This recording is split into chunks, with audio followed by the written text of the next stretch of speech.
আসসালামু আলাইকুম গাইস। আমি আজকে বেরিয়েছি যাব একটু শাহবাগ মোড়ে, হাদি চত্বরে যাব। কারণ এখানে একটা অনুদান আছে। ওনাদেরকে যারা এখানে আন্দোলনরত অবস্থায় আছেন তাদেরকে কিছু নাস্তা পানি দেওয়ার জন্য, তো সেখানে যাবো এখন। দোয়া করবেন সবাই। বাংলাদেশ দীর্ঘজীবী হোক, নতুন প্রজন্মের বাংলাদেশ ইনশাআল্লাহ বিজয় হবে। ইনশাআল্লাহ। নারায়ে তাকবীর,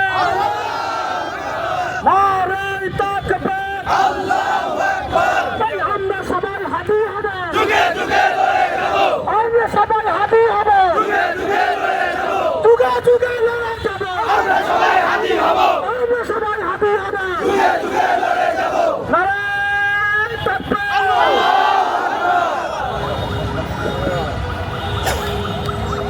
ভাইরা, আপনারা জানেন আমাদের বীর শহীদ হাজী রহমাতুল্লাহ আলাইহির উদ্দেশ্য ছিল এদেশে ইনসাফ কায়েম করা, ইসলাম কায়েম করা, ইসলামের ভিত্তিতে দেশ শাসিত হবে, সেই আকাঙ্ক্ষায় হাজী পোষণ করত। হাজী মিলাদ শরীফ পড়ত, কোরআন তেলাওয়াত করত এবং বিভিন্ন জায়গায় আল্লাহ রসুলের নাম নিয়ে বিসমিল্লাহ নিয়ে দাওয়াত দিত। আমাদের আদর্শ বীর মুক্তিযোদ্ধা হাজী, এই হাজীর বিচার না হওয়া পর্যন্ত এদেশে কোন নির্বাচন চলবে না, কোন প্রশাসন চলবে না, সবকে আমরা বয়কট করব।